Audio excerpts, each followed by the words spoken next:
अस्सलाम वालेकुम everyone, so in this video we are going to do hypothyroidism. ठीक है, हाइपोथायराइडिज्म किसे कहते हैं? ठीक है, जो बेसिकली आपका थायराइड हार्मोन का लेवल जो होता है वो बॉडी में कम हो जाता है। ठीक है, नॉर्मल कंसंट्रेशन से कम हो जाता है तो उसको आप हाइपोथायराइडिज्म कहते हो। ठीक है, अब हाइपोथायराइडिज्म जो होता है ना, इसकी डिफरेंट कॉजेज होती हैं। ठीक है, या तो हमारे पास फिर प्राइमरी कॉज होती है या सेकेंडरी कॉज होती है। प्राइमरी कॉज में क्या होता है कि देखो, सबसे पहले हमारे पास जो है वो कोई म्यूटेशन होगी जिसमें हमारे पास पैक्स 8 हो गया। ठीक है, इसके अलावा हमारे पास फॉक्सी 1 हो गया। ठीक है, अच्छा, पैक्स 8 हो गया, फॉक्सी 1 हो गया। इसके अलावा कोई ऑटोम्यून कॉज हो सकती है। ठीक है, ऑटोम्यून डिजीज़। इसके अलावा हाशिमोटोस डिजीज़ हो सकती है। ठीक है, इसके अलावा कोई सर्जरी हो सकती है। इसके अलावा हमारे पास प्रो एबलेशन की वजह से हो सकता है। ठीक है, इसके अलावा हमारे पास कोई ड्रग्स होती हैं जिसमें लिथियम आ सकता है, आयोडाइड आ सकता है, या हमारे पास आयोडीन की डेफिशिएंसी की वजह से भी हाइपोथायराइडिज्म हो सकता है। ठीक है, फिर इसके बाद जो सेकेंडरी कॉजेज है उसमें हमारे पास प्राइमरी फेलियर आ जाता है और हाइपोथैलेमिक फेलियर आ जाता है। ठीक है, मतलब प्राइमरी फेलियर मतलब कि आपके ग्लैंड में इटसेल्फ कोई प्रॉब्लम है। ठीक है, और हाइपोथैलेमिक फेलियर मतलब कि हाइपोथैलेमस में प्रॉब्लम है। ठीक है, वहाँ से सिग्नल नहीं आ रही। ठीक है, अच्छा जी, अब इसकी क्लिनिकल मैनिफेस्टेशन की बात करते हैं ना। ठीक है, अब पेशेंट आपके साथ हाइपोथायराइडिज्म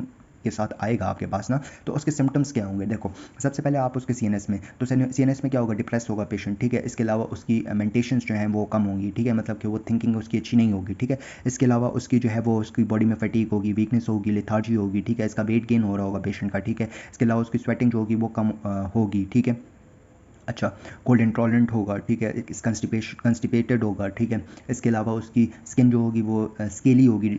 सही है, और हेयरिंग वगैरह भी उसकी कम हुई होगी। ठीक है, अच्छा जी, फिर आते हैं इसके साइंस पे ना। तो साइंस में जब आप देखोगे ना, ठीक है, तो पेशेंट जब आपके पास आएगा तो आप डॉक्टर से अब क्या देखेंगे ना, डॉक्टर उसको देखेगा। डॉक्टर को देखो, सबसे पहले आप सर से गुजरो ना। सर में क्या होगा? आपको उसके हेयर जो है ना वो आपको उसके थिन नज़र आएंगे। ठीक है, कोर्स हेयर होंगे। ठीक है, इसके अलावा उसकी हेयर लाइन जो है वो पीछे की तरफ चली जाएगी। उसकी आईज जो होंगी वो पफीज आईज होंगी। ठीक है, अच्छा, इसके अलावा हमारे पास जो है वो पेरी ऑर्बिटल स्वेलिंग्स होंगी। ठीक है, इसके अलावा उस पेशेंट में हमारे पास वो अच्छा, पेरी ऑर्बिटल स्वेलिंग्स होंगी, पफीनेस होगी फेस में। ठीक है, इसके अलावा उसकी जो है वो हार्ट रेट जो है वो हमारे पास कम होगा, उसका बीपी हमारे पास कम होगा। ठीक है, उसके अलावा सर्दी उसको बहुत ज़्यादा लग रही होगी। ठीक है, इसके अलावा उसका जो रिफ्लेक्सेस होंगे, टेंडन रिफ्लेक्सेस, वो हमारे पास लो हो चुके होंगे। ठीक है, इसके अलावा हमारे पास जो है वो एडेमा होगा, जो नॉन पिटिंग एडेमा होगा, बेसिकली ग्लाइकोजेमिनोग्लाइकिन की एक्युमुलेशन की वजह से हो रहा होगा। ठीक है, इसके अलावा उसकी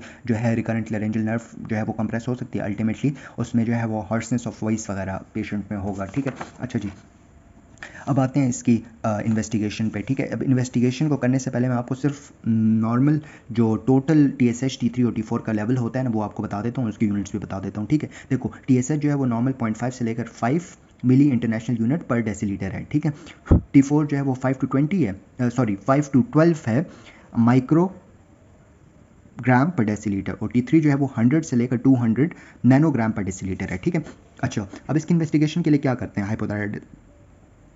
देखो, सबसे पहले हम लोग करते हैं इसमें थायराइड जो आपका वो होता है ना, सीरम T3 T4 TSH वगैरह। ठीक है, तो आपका जो प्राइमरी हाइपोथायराइडिज्म होता है तो उसमें ग्लैंड में सेल्फ प्रॉब्लम होती है ना, तो क्या होगा कि आपका जो है वो T3 T4 का लेवल कम हो चुका होगा। ठीक है, और TSH जो होगा वो आपका ज़्यादा होगा। ठीक है, अब सेकेंडरी में आपके दोनों चीज़ें कम हो जाएंगी। ठीक है, फिर इसके बाद आप ECG कराओगे जिसमें आपको हार्ट रेट और इरिथमियास वगैरह और आपके ECGs में चेंजेस नज़र आएंगी। ठीक है, इसके अलावा आपका जो है वो थायराइड पेरोक्सिडेज एंटीबॉडीज जो होती हैं ना वो आपको मिल रही होती हैं, जो हाशिमोटोस थायराइडाइटिस में बेसिकली बनती हैं। ठीक है, इसके अलावा जो है आप सीरम एंजाइम्स देखते हो, AST ALT LDH वगैरह, क्रिएटिनिन काइनेज जो ऑब्वियसली डीरेंज्ड होंगे। ठीक है, इसके अलावा आप जो है वो लिपिड प्रोफाइल देखते हो, जो आपका लेवल ज़्यादा हो चुका होता है क्योंकि ब्रेकडाउन ज़्यादा हो रही है। ब्लड CP देखते हो तो नॉर्मोसिटिक नॉर्मोक्रोमिक एनीमिया वगैरह नज़र आता है। ठीक है, अब आपने इसकी ट्रीटमेंट कैसे करनी है? ठीक है, देखो, हमारे पास जब हाइपोथायराइडिज्म का पेशेंट आता है ना तो उसको हम लोग दो तरीक़ों से मतलब दो मेडिकेशन दे सकते हैं। एक हमारे पास लीवोथायरोक्सिन है और एक लियोथायरोनिन है। ठीक है, लेकिन इसमें जो हमारी जो सबसे ज़्यादा रिकमेंडेड ड्रग है ना वो हमारे पास है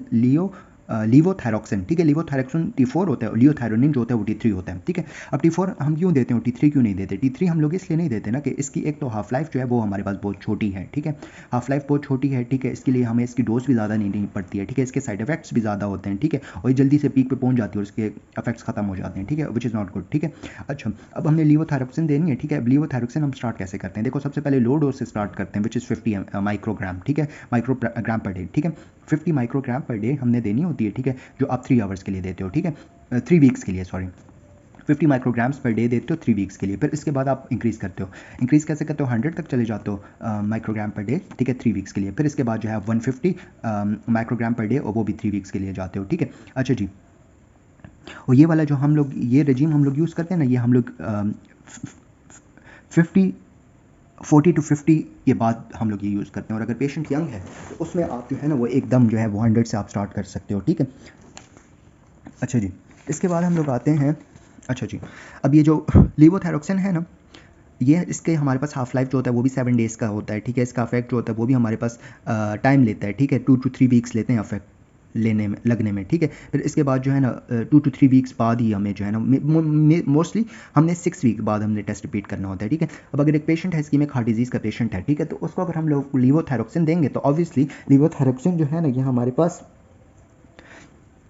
थायराइड हार्मोन है, ठीक है। थायराइड हार्मोन अगर एक बंदा है जिसके हार्ट का मसला है, ठीक है, हार्ट उसका पहले से ख़राब है, उसमें कोई मसला है, ठीक है, तो उस पेशेंट में हम लोग क्या करते हैं कि हम लोग ऑब्वियसली अगर हम T4 दे रहे हैं, ठीक है, तो वो आपके हार्ट की एक्टिविटी को इंक्रीज़ कराएगा और हार्ट पे स्ट्रेस ला सकता है, ठीक है। तो इसमें हम क्या करते हैं, हम लोग डोज जो है बड़ी एहतियात से चेंज करते हैं और 25 माइक्रोग्राम से स्टार्ट करते हैं, ठीक है, और 50 से हम लोग स्टार्ट नहीं करते। फिर इसके बाद अगर एक पेशेंट है प्रेग्नेंट फीमेल है, ठीक है, तो उसमें भी ऑब्वियसली अगर हम लोग जब ड्रग देंगे T4 वगैरह, ठीक है, तो हम लोग ख्याल से देंगे, क्योंकि अगर हम लोग ख्याल से नहीं देंगे तो ऑब्वियसली ये ड्रग्स जो होंगी वो आपकी टेराटोजेनिक एक्ट कर सकती हैं, ठीक है।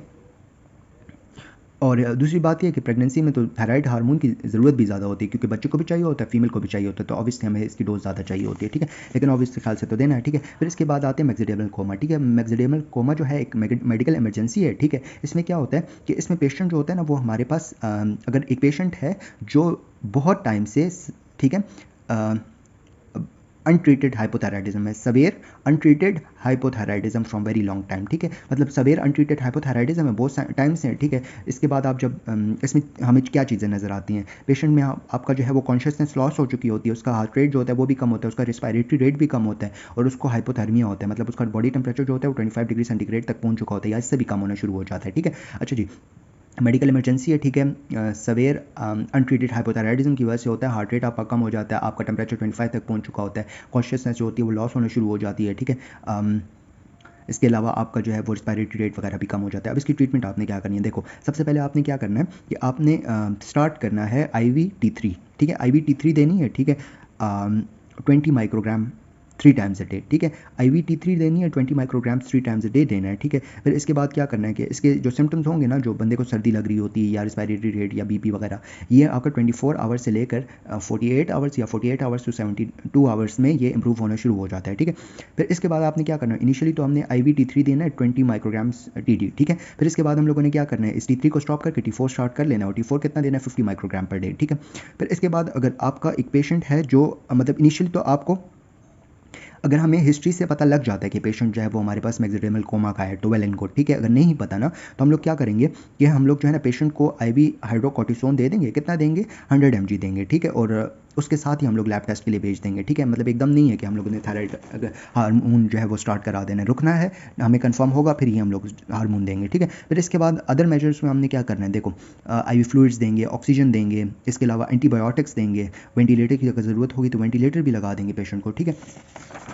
अच्छा जी, फिर इसके बाद हम लोग आते हैं हमारे पास सब क्लिनिकल हाइपोथायराइडिज्म और सब क्लिनिकल हाइपरथायराइडिज्म, ठीक है। अब जो सब क्लिनिकल हाइपोथायराइडिज्म है ना, सब क्लिनिकल मतलब आपकी क्लिनिकल मैनिफेस्टेशंस अभी शुरू नहीं हुई, ठीक है, और हाइपोथायराइडिज्म मतलब कि आपके जो बेसिकली आपका हार्मोन जो होता है वो कम होना शुरू हो हार्मोन आपका ज़्यादा होना शुरू हो जाता है। कैसे ज़्यादा होना शुरू हो जाता है, देखो अब सब क्लिनिकल है, ठीक है, क्लिनिकल मैनिफेस्टेशन स्टार्ट नहीं हुई, मतलब आपका T3 T4 का लेवल नॉर्मल है, ठीक है, मतलब इतना चेंज नहीं हुआ, बेसिकली आपको टेस्ट में नज़र नहीं आएगा, ठीक है। और हाइपोथायराइडिज्म है मतलब कि आपका बॉडी जो है वो उसकी towards negative feedback mechanism show करेगा, ठीक है, क्योंकि ऑब्वियसली नीचे की तरफ तो कमी की तरफ आना शुरू हो गया और हमारी बॉडी ये नहीं चाहती, तो अल्टीमेटली क्या होगा, आपकी TSH का लेवल जो होगा वो हमारे पास माइल्डली इंक्रीज होगा, ठीक है। अच्छा जी, अब सब एक्यूट सब क्लिनिकल हाइपरथायराइडिज्म है, ठीक है। अब सब क्लिनिकल हाइपरथायराइडिज्म में क्या होता है, T3 T4 का लेवल तो ठीक होता है, और हाइपरथायराइडिज्म में तो ऑब्वियसली आपकी TSH का लेवल कम हो जाएगा ताकि मेंटेन का मतलब आपकी T3 T4 हार्मोन कम हो जाए, ठीक है। लेकिन हमारे पास सिम्टम्स इस स्टेज में नहीं आ रहे होते, ठीक है। दैट्स इट, थैंक यू, जज़ाकल्लाह खैर।